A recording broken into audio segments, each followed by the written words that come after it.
The text message from my mother read, "Darling, please come over at 7. We need to celebrate Owen's graduation as a family." I stared at those words, my stomach twisting into a familiar knot of anxiety. At 32 years old, I had learned that vague invitations from Camila always concealed an agenda, one that would leave me drained both emotionally and financially. My name is Eliza, and somehow I've become the family fixer. The one who covers my brother's medical school tuition every time he fails another semester. The one who paid off my father's so-called medical research investments that turned out to be gambling debts. The one who still sends money for my mother's endless credit card bills. All this while struggling to hold on to my job as a nursing home administrator, a career my family considers beneath them. But it's a job I'm proud of, even if I rarely say so aloud. I glanced at my watch. 6:45 p.m. The evening shift handover at Sunnydale Care Home had run late. 3 residents had needed special attention. I debated texting Tessa, my best friend and colleague in physical therapy, but decided against it. She'd only tell me what I already knew, that I should stand up to my family. Instead, I quickly typed a response to my mother. "I'll be there by 7:15. Long day at work." Her reply was immediate. "Try to be prompt. This is important for your brother. Important for Owen." Of course. My younger brother, 27 years old and still being treated as the golden child. The one who had supposedly followed in our father's footsteps into medicine. Or was at least meant to. I knew the truth. He had been repeating his 3rd year of medical school, a fact my parents conveniently edited out of family conversations. As I pulled up to their suburban home at exactly 7:12 p.m., I checked my reflection in the rearview mirror. Late enough to assert some independence, but not so late as to trigger one of my mother's dramatic episodes about disrespect. Through the bay windows I saw figures moving inside, caught snippets of conversation. The small family dinner was anything but. My chest tightened with a familiar sense of foreboding. Taking a deep breath that did little to calm my nerves, I rang the doorbell. The door swung open almost immediately, and there stood Camila, her hair perfectly styled as always, wearing an expensive blouse I recognized from a designer catalog I'd seen at her house last month. Her smile, that particular one that never quite reached her eyes, told me everything I needed to know. "There's our nursing supervisor," she announced loudly, her voice dripping with something between amusement and condescension. She pulled me into a hug that smelled of expensive perfume and lingered a little too long. "Everyone, Eliza's finally here." Surprise. The chorus of voices hit me from all directions as family members emerged from the dining room and living area. Aunts, uncles, cousins I barely recognized. All wearing eerily similar expressions, polite smiles that didn't match the sharp calculation in their eyes.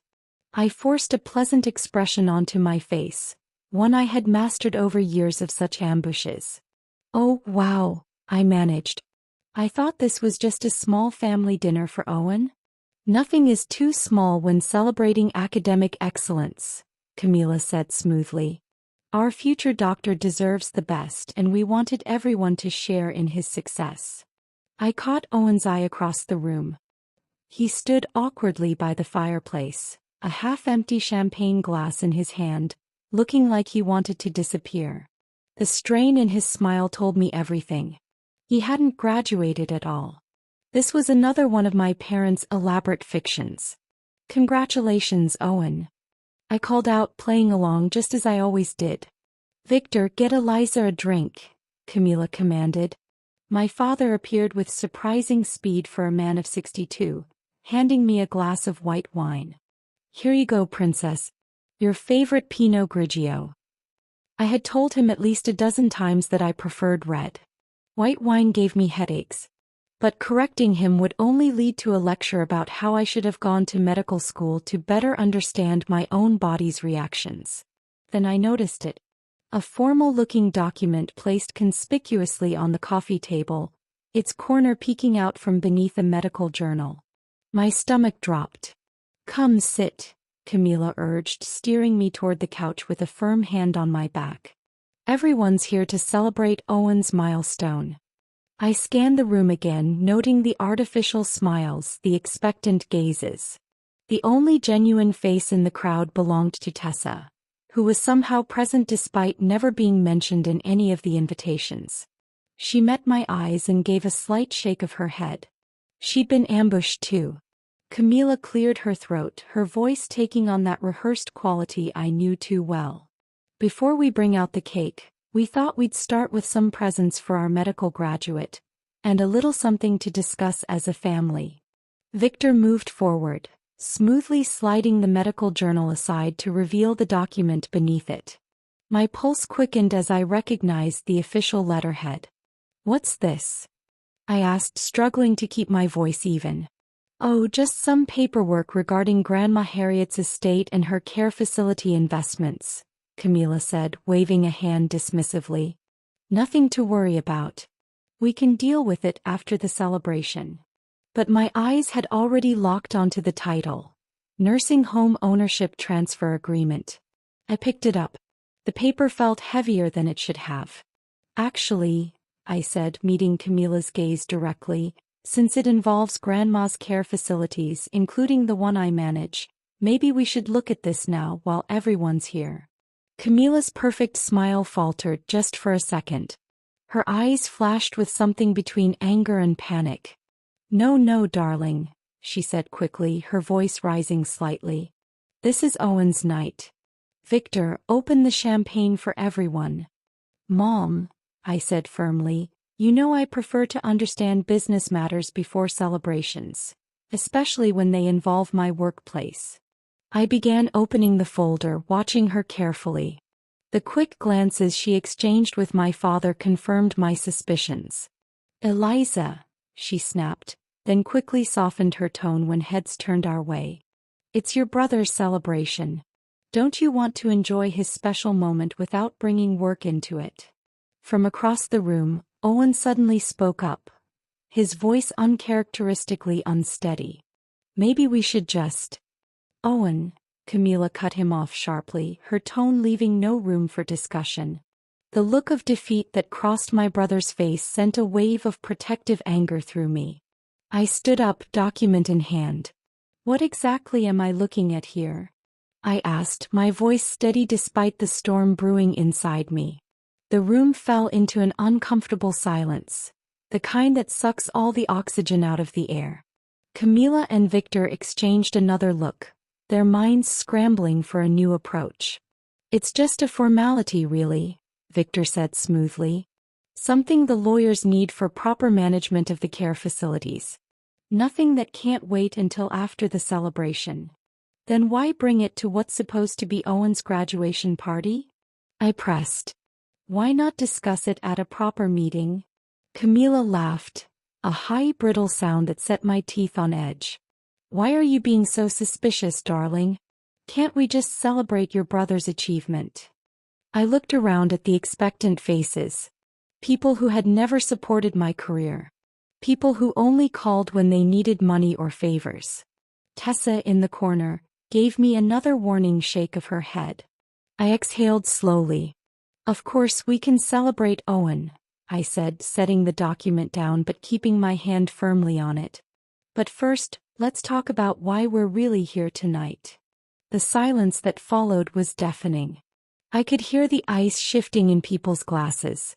Camila's carefully constructed smile faltered just enough to reveal the desperation lurking beneath. In that moment I knew, whatever was inside this document would change everything between us. "Eliza, darling," she began, reaching for the papers with manicured fingers, her tone laced with forced calm. "Let's not make a scene. This isn't the place." I pulled the document closer, my heart pounding against my ribs, but my voice remained steady. "Oh, Mom, I think you made it the place when you decided to bring these papers to this staged celebration. A toast." Victor's voice suddenly boomed across the room, his doctor's authority slipping into place as he tried to dissolve the tension. "To my brilliant children. Owen on his path to medical greatness and Eliza, always so practical about these matters. He raised his glass, but I noticed how his hand trembled, just as it had after his medical license was temporarily suspended 5 years ago. Around the room, everyone lifted their drinks in forced unison. To Eliza and Owen, they echoed, their voices hollow. I noticed how our names were always paired together, as if my brother's supposed achievements somehow validated my actual career. Camila swooped in with rehearsed grace, placing 2 gift boxes on the coffee table. One was a large, elegantly wrapped package bearing Owen's name, the other a smaller, clumsily wrapped parcel with mine. "Presents first, then cake," she announced, her voice unnaturally bright. "Owen, darling, this is from your father and me, for your new journey as a doctor." Owen hesitated before unwrapping the box, revealing an expensive, professional-grade stethoscope and a Rolex watch that must have cost thousands. "Wow," he said, his voice strained. "This is really something." "Thank you. Only the best for our doctor," Victor beamed, clapping him on the shoulder. "You've earned it." Then Camila pushed the small package toward me. "And this," she said, her smile saccharine, "is for our nursing supervisor. I made it myself." The entire room watched as I unwrapped it.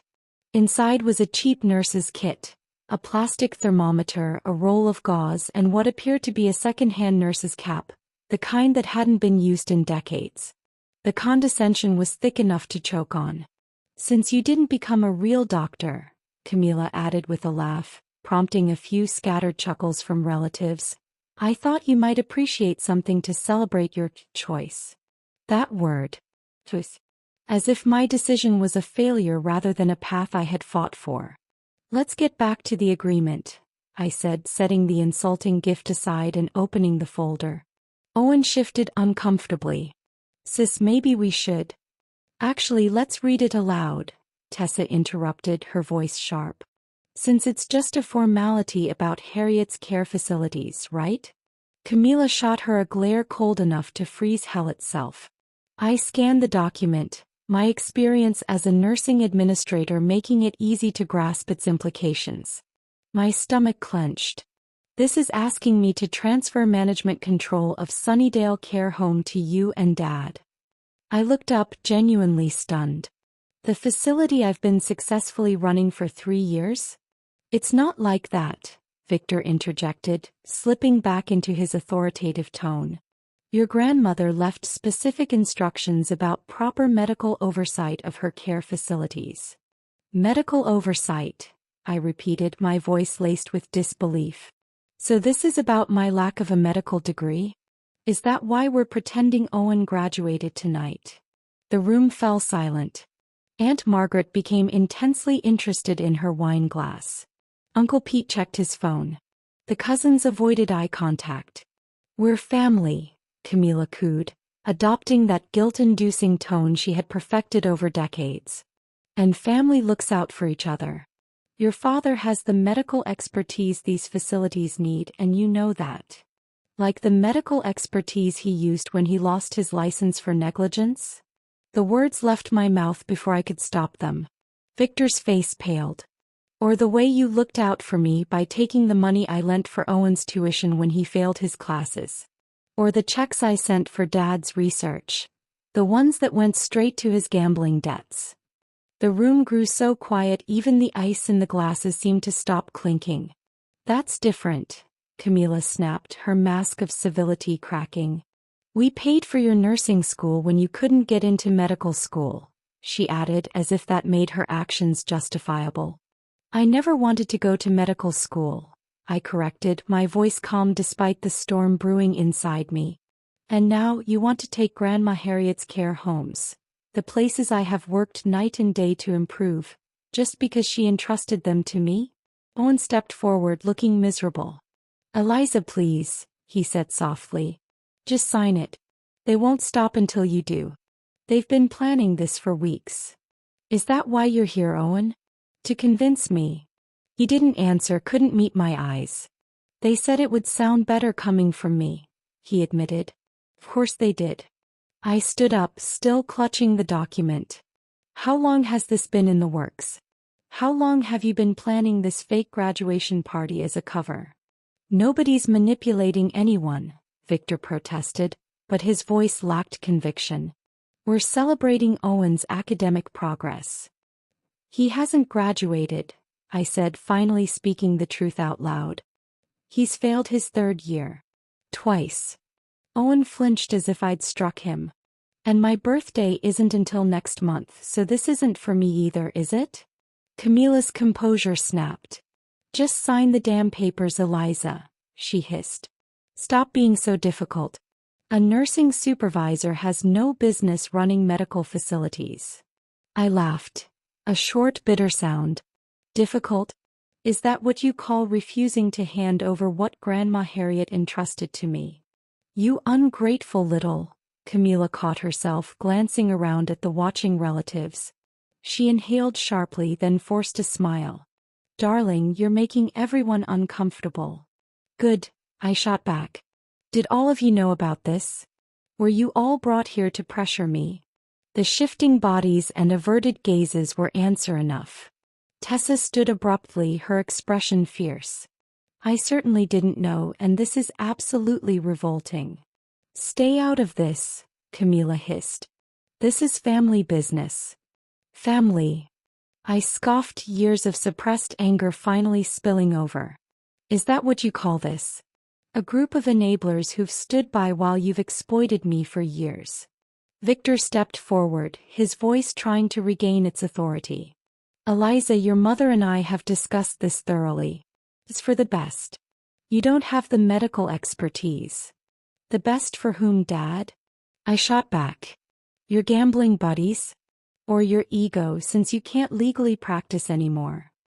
His face turned a dangerous shade of red. That's enough. No, I said, my voice firm. It's not. I tore the agreement in half, then into quarters, the sound of ripping paper slicing through the stunned silence. This is what I think of your agreement. Camilla lunged forward, shrieking. You stupid girl. Do you have any idea what you've done? Exactly what Grandma Harriet would have wanted. Victor's voice wavered. There are copies. Good. I grabbed my purse and the pathetic nurse kit. Keep them as souvenirs of the night your plan failed. I turned to Owen. Tell them about Grandma Harriet's letter. And the recordings. Camilla's face drained of color. What recordings? She demanded. I smirked. I guess you'll find out soon enough. I thought her Botox might crack under the strain. It was nearly midnight, and the adrenaline from the confrontation was finally wearing off. Wrapping my hands around the warm mug, I tried to steady their trembling. I can't believe they actually tried to pull this off, I muttered, staring into the steaming liquid. Actually, no, I can totally believe it.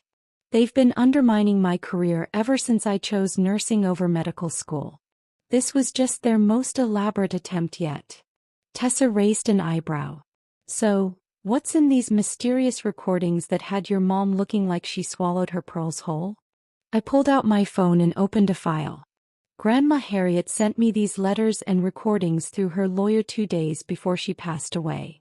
Tessa leaned in as I pressed play on the audio recording. My grandmother's warm yet slightly raspy voice filled the room, still strong despite the fact that she had recorded it from her deathbed. My dearest Eliza, she began, her voice clear despite the faint crackle of the recording. If you're listening to this, I'm already gone. And if I know your mother, which unfortunately I do all too well, she's already trying to gain control of my care facilities that I have entrusted to you. Holy crap, Tessa whispered, her eyes widening. There's more, I said, turning up the volume.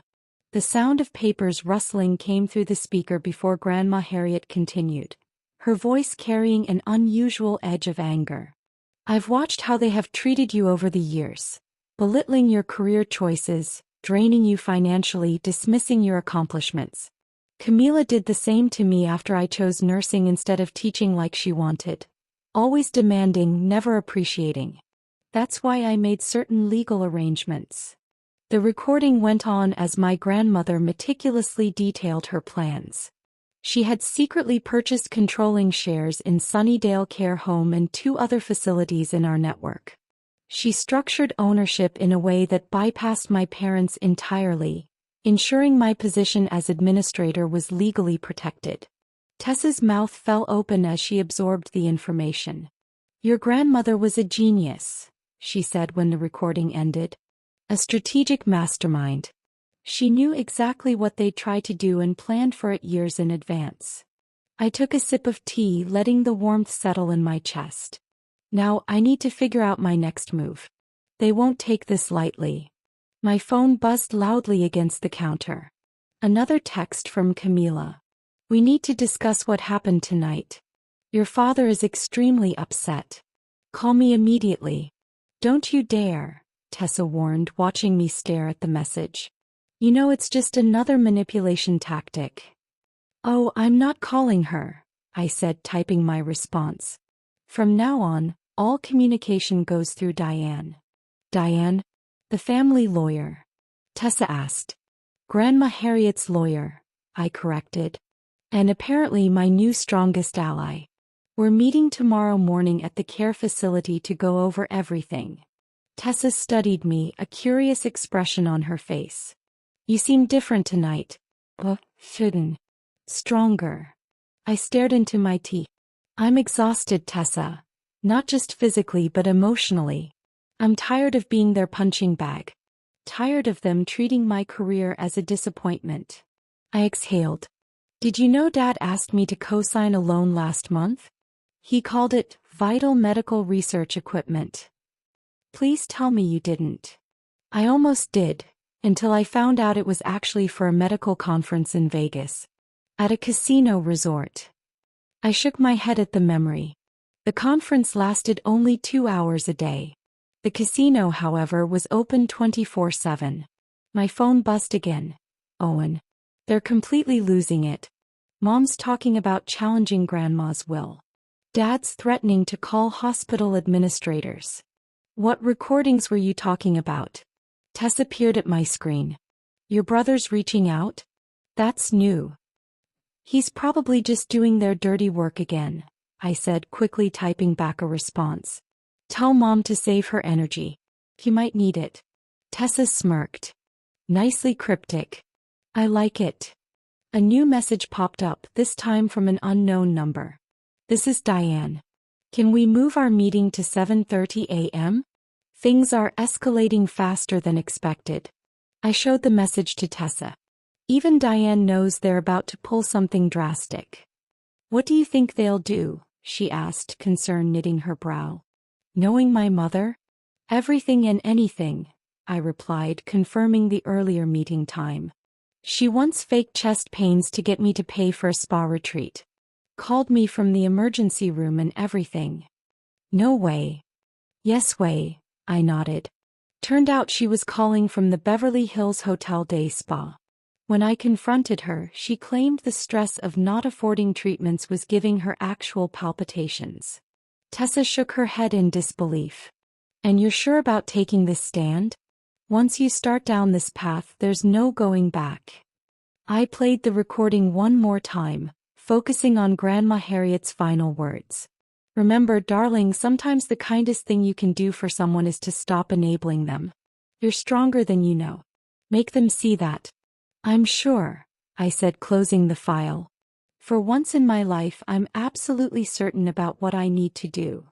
More messages poured in, Camila, Victor, even Aunt Margaret, all trying to play mediator.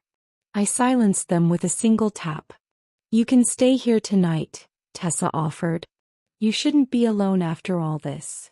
"Thanks, but I need to go home and prepare for tomorrow. I have years of financial records and facility documentation to organize before I meet with Diane." "Want me to come with you?" I hugged her tight. "No, this is something I need to do alone. But keep your phone on. Something tells me tomorrow is going to be interesting." As I drove through the quiet suburban streets, Grandma Harriet's words echoed in my mind. For years I had been their emotional punching bag, their bank, their scapegoat. But now, thanks to my grandmother's foresight, I had the power to change everything. My phone buzzed one last time. Owen again. Whatever you're planning, just be careful, okay? You know how they get when they don't get their way. I did know. But for the first time, that knowledge didn't fill me with anxiety. Instead, I felt something else. Determination. The next morning, Diane's office at Sunnydale Care Home felt surprisingly cozy despite its professional setting. At exactly 7:30 a.m., she shut the door behind me, checking twice to ensure it was locked. "Your mother called me 14 times last night," she said, settling behind her desk with a small, amused smile. "Your father tried to schedule an urgent meeting at my house at midnight." "Sounds about right," I sighed, placing my folder of documents on her desk. "Did they threaten you?" Camila attempted to fire me. Diane's lips curved into a knowing smirk.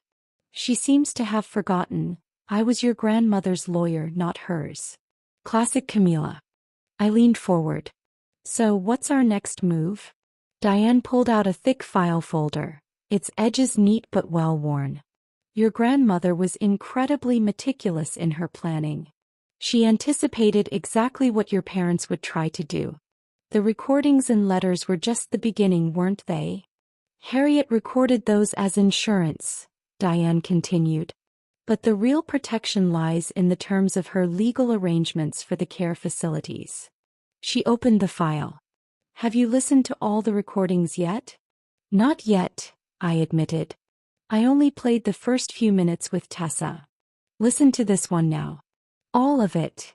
I pulled out my phone and played the next recording. Grandma Harriet's voice came through, sounding more businesslike than before.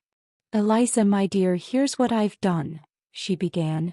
"The ownership of all 3 care facilities is structured in such a way that makes it impossible for Camila or Victor to gain control, even through you. The facilities are legally under a management trust with very specific conditions." Diane paused the recording. "This is where it gets interesting." "The conditions?" I asked, leaning forward. "Your grandmother stipulated that the care facilities can only operate under 3 specific guidelines," Diane explained. "First, they must maintain their current mission of affordable, high-quality elder care. Second, all major decisions must be approved by a board that includes at least 3 current residents. And third, this is the key part, management can only be entrusted to someone with at least 5 years of direct elder care experience, not just administrative or medical credentials." I sat back stunned. She thought of everything. "There's more." Diane pressed play again. "If anyone in the family attempts to contest these conditions," Grandma Harriet's voice continued, firm and unwavering, "or if they try to pressure you into changing the management structure, a clause activates that automatically transfers 50% of the ownership to a non-profit elder care advocacy group."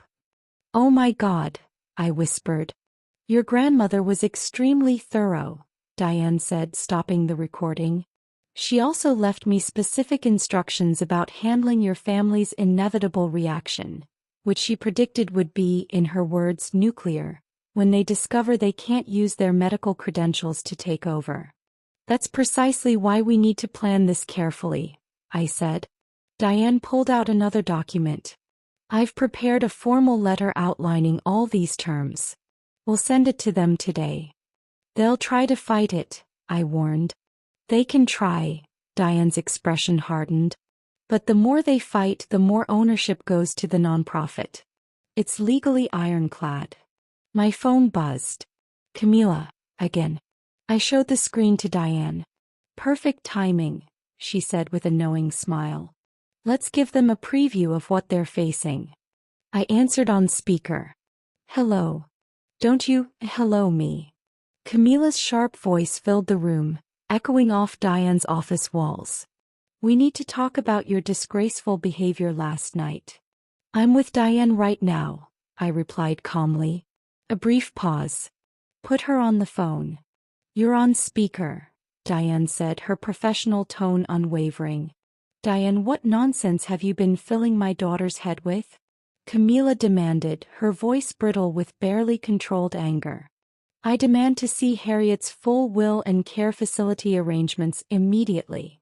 "Of course," Diane replied smoothly. I'm sending it all to you today, along with a detailed explanation of the management trust conditions. Trust? Trust conditions. Camila's voice rose nearly an octave. What trust conditions? The ones Grandma Harriet put in place, I interjected. The ones that make it impossible for you or Dad to ever take control of the care facilities. That's ridiculous. Camila sputtered. I'm her daughter. I have rights. Actually, Diane interjected with clinical precision, you don't. And I should inform you that any attempt to contest these conditions will result in an automatic transfer of 50% ownership to the National Elder Care Advocacy Coalition. The silence on the other end was so complete I could hear the faint ticking of the clock on Diane's wall. Mom, I prompted. This is your grandmother's revenge, isn't it? Camila's voice had turned ice cold. She was always a spiteful old woman. No, Mom, I replied firmly. This is her protection for me. She laughed bitterly. Protection? From what? Your own family. From exactly this reaction, I said. Check your email in an hour. Everything will be explained in Diane's letter. Eliza, don't you dare hang.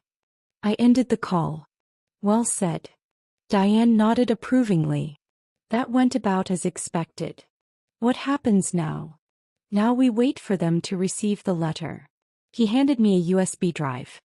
This contains everything else your grandmother wanted you to have.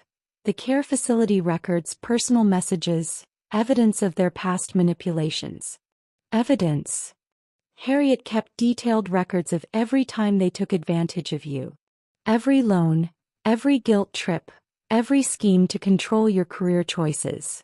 Diane's eyes met mine with unexpected compassion. She wanted you to have proof in case you ever doubted yourself or your decisions. I clutched the USB drive, feeling its weight in my palm, far beyond its physical presence. She really did think of everything, didn't she? She did. Diane stood. Are you ready for what comes next? Because once they get that letter. I'm ready, I said, standing too. For the first time in my life, I'm actually ready. 3 days later, Camila showed up at Sunnydale Care Home. Through the glass walls of my office, I watched her charm her way past reception, dressed in her most expensive designer suit, carrying what looked like a takeout bag from an upscale restaurant. Darling, she breathed as she swept into my office before I could stop her. I brought your favorite, mushroom risotto from Biss. I'm allergic to mushrooms, Mom. Always have been. She waved dismissively, setting the bag on my desk. Oh, is that right? Well, no matter. We need to talk. Everything that needs to be said was in Diane's letter. About that, Camila perched herself on the edge of my desk. Your father and I have been thinking. Perhaps we all overreacted. I kept typing my resident care report, not looking up. Did you now? We understand you're upset. We could have handled things better at Owen's celebration. She reached out to touch my hand, but I pulled away. But surely we can find a compromise. There is no compromise, I stated flatly. The terms of Grandma's trust are clear. Terms can be changed, she countered smoothly. Laws can be interpreted. Finally, I looked up, meeting her eyes. Any attempt to challenge the terms results in half the ownership going to the nonprofit. Is that clear enough for you? I laughed without humor. You mean where I'm the ATM and you're the perpetual withdrawer? Camila stood up, smoothing her expensive skirt with manicured hands. I can see you're not in a reasonable mood today. But think about this carefully, darling. Do you really want to destroy our family over some nursing homes? You already did that, Mom. Years ago. Don't be dramatic, she snapped, pulling an envelope from her designer purse. Your father had our lawyer draft a new agreement, something that benefits everyone. I didn't touch the envelope. Did you not understand the letter? Any attempt to circumvent Grandma's wishes triggers the non-profit clause unless I voluntarily agree to share control. She smiled triumphantly. We found a loophole. There are no loopholes. I pressed the intercom. Security, please escort someone from my office. You ungrateful little. She caught herself as two security guards appeared at my door.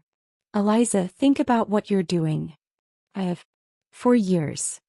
I turned back to my computer. Goodbye, Mom. This isn't over, she called as the guards politely but firmly led her out. Your father will be in touch. My phone buzzed. How bad was it? Me, she brought mushroom risotto. Owen, ouch. You're allergic to mushrooms. Me exactly. Another text came through, this time from Victor. Victor. Princess, let's discuss this over dinner tonight. Your choice of restaurant. I showed the text to Tessa, who had been quietly observing from the nurse's station outside my office. They're not giving up, are they? She asked, stepping inside and closing the door. No, but they're getting desperate, I said, forwarding Victor's text to Diane. Which means they'll make mistakes. What's your next move? I pulled up my calendar. Dad wants dinner? Fine. But it'll be on my terms. You're actually going? Tessa looked concerned. Yes, I said, typing a response to Victor. Because he needs to see I'm not that scared, meek nursing student anymore. And because Diane and I have something planned. What kind of something? She asked, eyes narrowing. I smiled, remembering the contents of the USB drive. Let's just say Grandma Harriet left me more than just care facilities. She left me the truth about everything they've done. And tomorrow night, Dad's going to get a preview. Be careful, Tessa warned. Cornered animals are the most dangerous. I know. I glanced at the photo on my desk. Not the old family portrait I used to display, but a new one showing me with my care home staff and several smiling residents. But I'm done being careful. It's time to be brave. My phone lit up with Victor's reply. Victor. Wonderful, Princess. Name the place. I typed back, Luistro. 7 p.m. Come alone. Then added, and Dad, don't bother bringing any documents this time. I have plenty of my own to share. Luistro was Victor's kind of place. Expensive enough to make him feel important, yet private enough for what he would consider serious business. It was also where he had once taken me to dinner to convince me to drop out of nursing school and apply to medical school instead. A conversation that had ended with me in tears. The symmetry felt appropriate. I arrived 20 minutes early, selecting a corner booth that offered both privacy and visibility. A small safety measure Diane had suggested. I arranged my tablet and the documents she had prepared, a strange calm settling over me despite the confrontation ahead. Victor walked in at exactly 7 p.m., scanning the restaurant with the practiced gaze of someone used to assessing rooms. He was wearing his important business tie, the burgundy one with subtle gold accents that he had worn to every major hospital board meeting. I remembered how he used to adjust it nervously before entering those meetings. A rare humanizing gesture. Princess, you look well, he said, leaning in for his usual kiss on the cheek. Hi, Dad. I remained seated, not rising for the expected hug. Please sit. His smile faltered slightly as he noticed my tablet and the neat stack of folders. I thought we could just have a nice dinner. Father and daughter. Like old times. We will, I assured him. Right after we discuss a few things. The waiter appeared and Victor ordered his usual scotch. Make it a double, while I requested water. Just water. Victor raised an eyebrow. I need to stay clear-headed, I explained. Always so serious. He chuckled, but the nervousness in his laugh was unmistakable. You know, your mother was quite upset after your meeting today. Was she upset about bringing me food I'm allergic to or about trying to circumvent Grandma's wishes regarding the care facilities? I asked pointedly. He shifted uncomfortably, his fingers toying with his silverware. About that. We've been thinking. Let me stop you right there. I opened my tablet, swiping to the first document. Before you continue, there's something you need to see. Eliza, please. Can't we just enjoy dinner first? I made reservations at. Remember last year when you said you needed $45,000 for groundbreaking medical research equipment? I cut him off. His face paled visibly under the restaurant's soft lighting. That's ancient history. I turned the tablet toward him, showing a series of bank transfers and credit card statements. Funny how these transfers match exactly with your casino visits in Las Vegas. His hand trembled as he reached for his scotch. We were trying to help you establish yourself financially. You mean after I refused to drop out of nursing school and follow the career path you wanted? I continued. Or should we talk about the life insurance policy you took out on me without my knowledge, naming yourselves as the sole beneficiaries? The color drained from his face. That's not, I can explain. Save it. I closed my tablet. Here's what's going to happen. You and Mom will stop trying to get around Grandma's conditions. No more surprise visits. No more legal loopholes. No more guilt trips. Or what? Or all these documents go to the State Medical Board and the FBI's Financial Crimes Division. I met his eyes steadily. Diane has already prepared the package. Victor sat back, suddenly looking every one of his 62 years. You do that to your own father? You did this to yourself, Dad. He exhaled sharply. Camila will never accept this. Camila doesn't have a choice. And neither do you. As I turned to leave, he called out, his voice smaller. We're still your parents. I looked back at him, seeing not the intimidating former physician of my childhood, but a desperate man who had lost his last play. Yes, you are, I said softly. That's what makes this so sad. Later that night, I texted Diane as I walked through the parking lot. It's done. Dad knows. Diane, Camila's already called 3 times. Are you ready for tomorrow? I thought about the final phase of our plan. The family meeting where everything would come to a head. Ready as I'll ever be. Is the presentation prepared? I checked my phone. Everything's in place? I had texted. Tomorrow at 2 p.m., they'll all learn exactly what Harriet had planned, came the reply. I slid into my car, stealing a final glance at Victor, who still sat in the restaurant, staring into his empty scotch glass. See you tomorrow, I texted Diane. It was time to end this once and for all. The next day, Diane's conference room at Sunnydale Care Home felt stifling with my entire family crammed inside. Camila sat at one end of the table, her rigid posture in stark contrast to Victor's slumped shoulders beside her. He looked as if he were still suffering from last night's excess. Owen had positioned himself midway between them and me, as if he couldn't decide whose side to take. Let's begin, Diane announced, closing the door with a resolute click. We're here to finalize the terms of Harriet's Care Facility Trust. We're here, Camila interjected sharply, because my daughter has lost her mind. Actually, I corrected, pressing a button on the remote control. We're here to watch something. The lights dimmed. A moment later, Grandma Harriet's face filled the wall screen, larger than life. Her silver hair was neatly pulled back into her signature no-nonsense bun. Her eyes, clear and sharp, reflected determination, even in what had been her final weeks.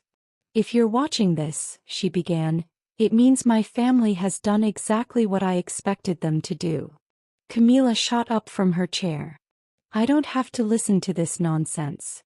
Sit down, Diane ordered, her voice leaving no room for defiance. Or the 50% nonprofit clause will activate immediately. My mother sank back into her chair, her hands clenching the armrests in fury. Harriet's recorded voice continued, unyielding. Camila, my disappointing daughter. I have watched you manipulate and exploit your own child, just as you tried to exploit me. Did you think I didn't know? The credit cards, the fake emergencies, the endless demands for money disguised as family responsibilities. Victor reached for Camila's hand, but she yanked it away. And you, Victor, Harriet's voice hardened. You enabled your wife's schemes while weaving your own, gambling away your daughter's generosity, fabricating medical emergencies, treating her like your personal ATM. All the while belittling the very profession that cares for people like me when doctors like you are done with them. This is slander, Victor muttered. Every word I say is documented, Harriet countered as though she had anticipated his protest. Every loan, every lie, every manipulation. And now, my dear family, here's what will happen. The screen transitioned to a series of legal documents. All 3 care facilities have been placed in an irrevocable management trust. Eliza is the sole executive director, with ironclad conditions preventing any family member without direct elder care experience from interfering. Any attempt to challenge these terms will result in an automatic transfer of partial ownership to a nonprofit alliance. We already know this, Camilla snapped impatiently. Get to the point. Harriet's face reappeared, stern and unwavering. I'm not finished. Eliza, my dear, open the envelope Diane just handed you. Diane slid a sealed envelope marked confidential across the table. I tore it open and extracted a single document on official letterhead. Read it aloud, Diane instructed, her tone firm yet gentle. Clearing my throat, I began. I, Harriet Bennett, hereby declare that in addition to the management trust for the care facilities, all ownership shares in Sunnydale Healthcare Network are to be transferred to Eliza Bennett, effective immediately. Camilla's scream echoed through the building, loud enough to make several residents peek into the hallway. The network. You're giving her the entire network. Your life's work. Harriet's recorded voice responded as though she had heard her daughter's protests. Yes, Camilla. The very same healthcare network that you and Victor have been systematically undermining through mismanagement and unauthorized fund transfers. The same network that operates 5 elder care facilities across 3 counties. Owen finally spoke, his gaze fixed on our parents. Is that true? Have you been stealing from Grandma's care facilities? Of course not. Victor protested, but the nervous twitch at the corner of his mouth betrayed him. Diane calmly placed folders in front of us. The proof is all here. Every unauthorized transfer, every falsified report, every consultant fee paid to shell companies you both control. Flipping through the documents, the full picture crystallized before me. This is why you were so desperate for control, I said aloud. It wasn't just about Grandma's money. You needed it to cover up your crimes. Camilla's composed facade shattered. You don't understand, we had obligations. Like Dad's gambling debts? Owen asked. Or Mom's shopping addiction? He pressed further. Camilla clutched her designer scarf. How dare you? How dare I what? Speak the truth. Owen pushed his chair closer to mine, his allegiance unmistakable. I'm done covering for you both. I'm done pretending to be the perfect medical student to satisfy your egos. Diane's voice carried finality. As of now, Eliza has full control of Sunnydale Healthcare Network. Any corporate accounts you have access to have been frozen. Victor shot up. You can't do this. I'm the medical director. Not anymore. I rose, surprising myself with my own calmness amid the chaos. Your resignation letter is in that folder. Sign it or face an internal audit leading to criminal charges for Medicare fraud. Camilla lunged for the documents, but Diane was faster, pulling them out of reach. This isn't over, Camilla hissed, her polished image unraveling. If you fight this, 50% of the network goes to the nonprofit alliance, I reminded her. And all financial records will go straight to the state medical licensing board. The fight drained out of both of them. Victor stared at the resignation letter, his hand trembling as Diane placed a pen in front of him. Sign it, Dad, Owen said quietly. It's over. Victor scribbled his name. Harriet's voice played one last time. Remember, Camilla, you taught Eliza everything she knows about family loyalty. And Victor, you showed her what happens when trust is betrayed. Consider this her graduation, from your masterclass in manipulation. I picked up the signed resignation letter. Diane will be in touch regarding transitional arrangements. For now, I think we're done here. Eliza. Camila called desperately as I reached the door. We're still your parents. I turned, meeting her gaze steadily. Yes, you are. And that's the saddest part of all. You could have just been my parents, but you chose to be something else entirely. I walked out, leaving them with nothing but the echoes of Harriet's final words and the wreckage of their own making. I sat in her chair, running my fingers over the worn leather armrests, remembering how she used to let me spin in it when I visited as a nursing student. She would tell me stories about difficult patients she had cared for, teaching me that compassion and competence were equally vital in healthcare. A knock at the door interrupted my thoughts. Come in. Owen entered carrying 2 coffee cups. Thought you might need this. First board meeting and all. Thanks. I accepted the cup, noticing how different he looked in a simple button-down shirt and khakis instead of the expensive clothes our parents had always insisted he wear. There was a lightness to him I hadn't seen in years. Ready for your new role as Resident Services Coordinator? I asked. He smiled, a genuine expression that reached his eyes. Never thought I'd say this, but yeah. Feels right. Better than failing out of medical school with Dad's expectations crushing me. He sat down across from me. About that, I had no idea where all that money for my tuition really came from. I should have asked more questions. My phone buzzed, a text from Camila. Your father's in the hospital. Please call immediately. Let me guess, Owen said, seeing my expression. Mom's trying the medical emergency trick again. I showed him the text, then pulled up another app on my phone. Dad's not in any hospital. He's at the Golden Shore Casino in Vegas. I saw his credit card alert this morning. You still have access to his cards? Only the alerts. Figured we should keep tabs on them. I paused, scanning through my emails. Have you heard from Diane? She's finished processing their termination paperwork. All company assets have been recovered, he reported. Though apparently, Mom tried to empty the corporate apartment before security arrived. Classic Camila. I sighed. Owen shook his head. You know, I always wondered why Grandma Harriet spent so much time teaching you about the care facilities. Now I get it. She knew what they were doing long before we did. I stood up, walking to the window that overlooked the beautifully maintained gardens where several residents were enjoying their morning walks with caregivers. The question is, what do we do now? I mused. Miss Bennett, my assistant's voice came through the intercom. The board members are ready. Show them in, I replied, straightening my jacket. The boardroom filled quickly with people from across the healthcare network. Facility directors, nursing supervisors, even a few resident representatives, a new addition I had insisted on. I recognized the skeptical looks from some of the older members, the same dismissive glances Camila and Victor used to give me. Good morning, I began, standing at the head of the table.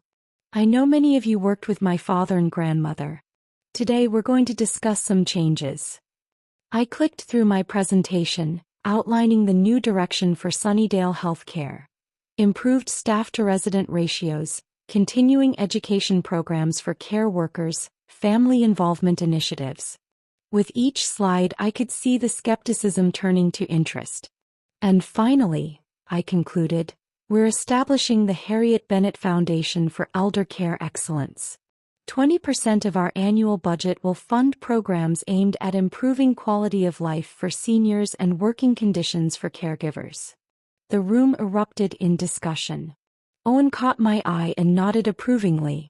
My phone buzzed again, this time from Tessa. They're here. If you'll excuse me, I addressed the board. There's something I need to handle personally. In the lobby, Camila and Victor stood arguing with security. They looked smaller, somehow less intimidating than they had my entire life. Let them up, I told the guards. Eliza. Camila rushed forward. Finally, you're being reasonable. Stop. I held up my hand. I'm not changing my mind. I'm not giving you money. I'm not reversing any decisions. Then why let us in? Victor demanded, his doctor's authority a mere shadow of its former self. To give you these. I handed them each an envelope. Information about gambling addiction support groups and financial counseling services. The foundation will cover all costs. We don't need charity, Camila spat, but her hand trembled as she clutched the envelope. No, you need help. Real help. I stepped back. When you're ready to accept it, call. Until then, we have nothing to discuss. You'd abandon your own parents? Victor tried his guilt-trip voice one last time. No, Dad. I'm trying to save them from themselves. I turned to leave.